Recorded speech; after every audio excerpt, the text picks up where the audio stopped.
my friends. Welcome back to part 2 of the forage and cook mushroom video. Today we are going to prepare our porcinis that we foraged a couple of days ago.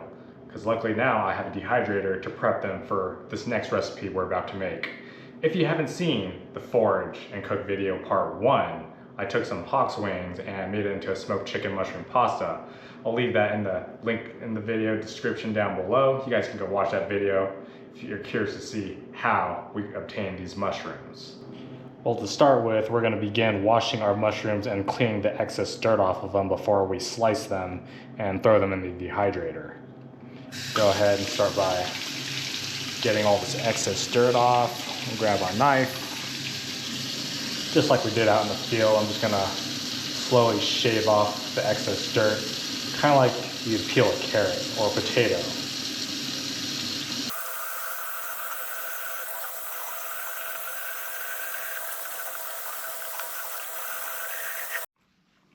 All right, now that all of our mushrooms are nice and clean, we're going to be preparing to slice them. Be very careful after you wash these mushrooms because they are very slippery after they are exposed, their caps are exposed to water. So we're gonna go ahead, we'll move these out of the way. Start with this one right here. Gonna come down, take off the cap, and then we're gonna just start slicing the stem about, I don't know, 1/4 inch thick pieces. And you'll notice some of these have these little holes. That's where all the bugs or these little maggots that burrow into the mushroom come and eat them, so we can actually cut those off before we dehydrate them. Now for the caps, after we just took off the stem, we'll do the same thing. Now we'll repeat the process for the rest of our mushrooms.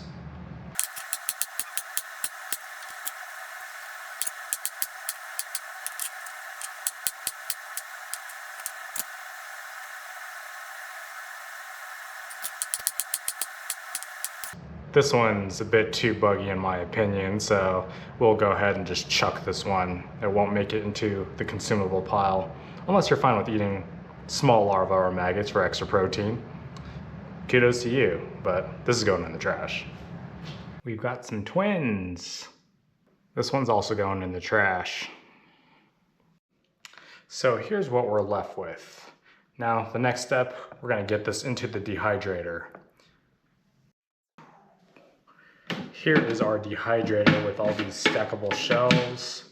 We're first going to start by disassembling all of the racks. We'll start with one tray first. We will start by laying all of these pieces on the bottom section of the rack. And we'll continue this until we used up all of our mushrooms.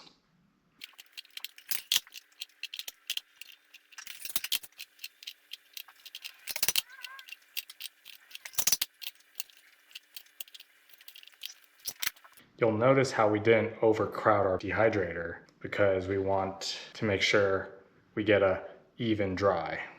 Now that the dehydrator is nice and full, we're going to go ahead and turn this on.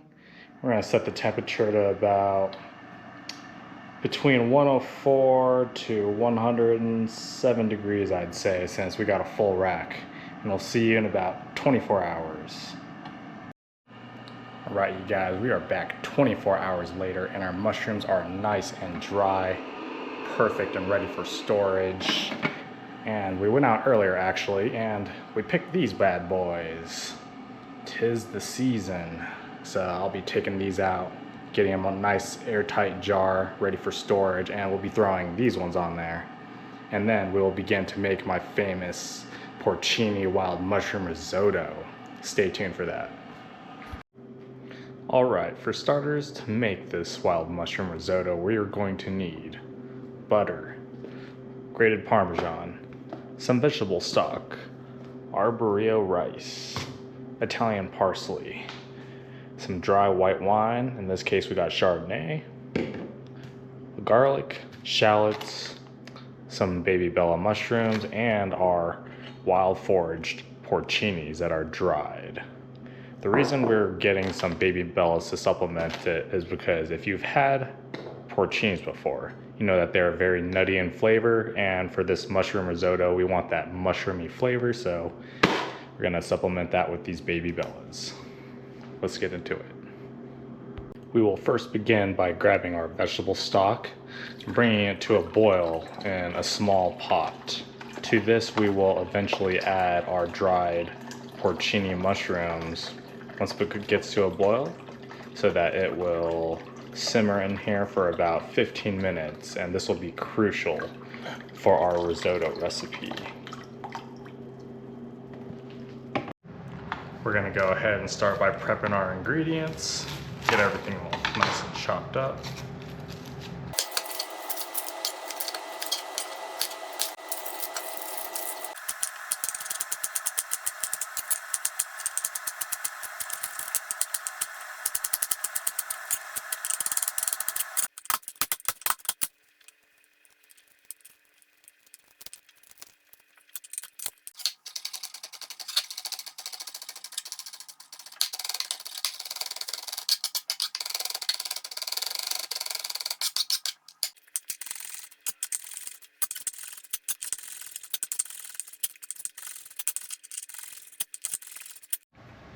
Now that we've brought our vegetable broth to a boil, we're going to add our dried porcinis. This is about 1.5 ounces, if I'd guess.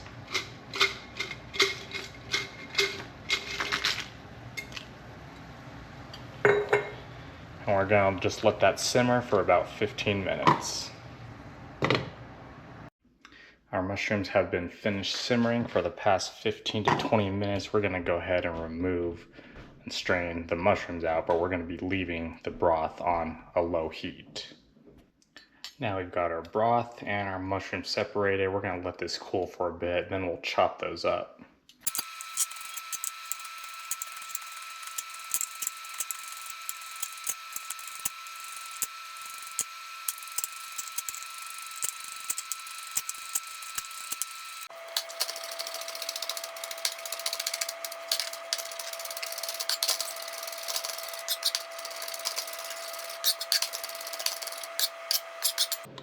Alright, now that we've got all of our ingredients prepped, let's start the cooking process. We'll begin by melting some butter in our frying pan. Now that our butter is nice and melted, we'll go ahead and add our garlic. Make sure this is low temp because we do not want to burn anything. Now that we've got our garlic nice and fragrant, we're going to be adding our shallots. Now that we got our shallots nice and translucent, we're going to be adding our bella mushrooms.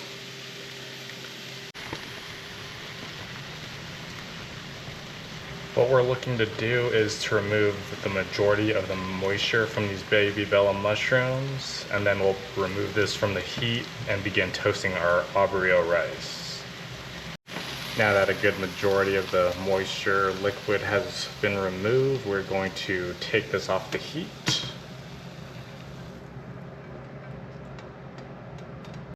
Now we're going to be tossing in a little bit more butter, get this melted.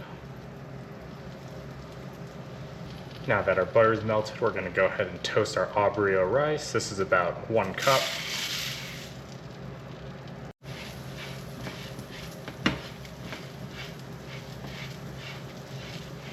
The rice is nice and toasty now. This is after about 3 to 5 minutes.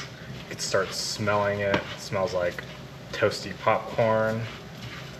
So this is about ready. We'll go ahead and add our mushroom mix.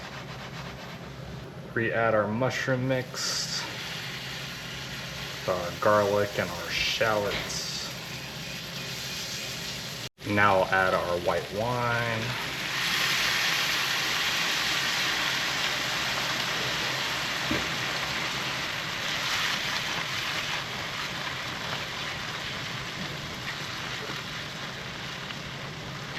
Our chopped up porcini mushrooms. Now for the very important step. Remember, we got our mushroom broth over here that's still been simmering. I'm gonna add about 1/4 cup. to this risotto. And we're gonna have to constantly stir this. The key to this risotto is you do not want to add too much of the broth. You're gonna wanna stir it in constantly until you notice the majority of it starts to evaporate, and then we'll begin to add some more.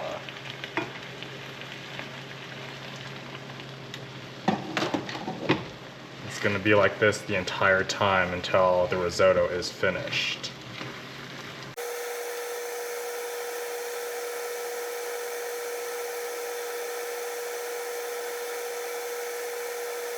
We're about halfway there.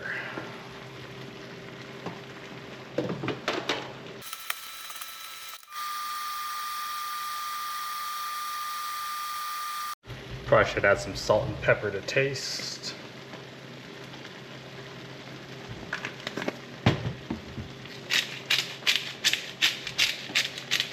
We're getting closer to the finish line.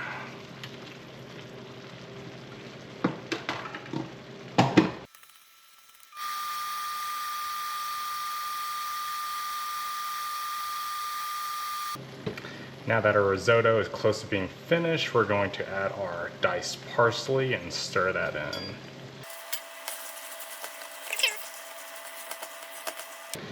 Now we're going to finish it off by adding the last of this broth. If it does not finish cooking, and what I mean by that is if the rice isn't completely well done, then we'll just add some more water, a little amount, until this is completely finished. But it's almost there.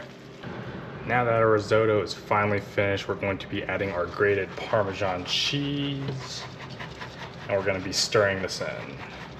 It's going to give it that nice creaminess. All right, there it is, you guys. Wild mushroom risotto.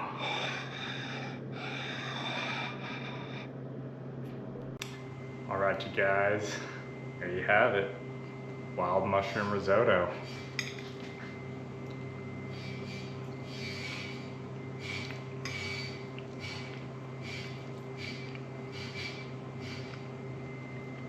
Just as good as I remembered it. It's a very good side dish. I like to complement it with like a steak or some grilled chicken, but it's good just as it is. But appreciate you guys for watching part 2 of the Forage and Cook video. We'll see you in the next one. Peace.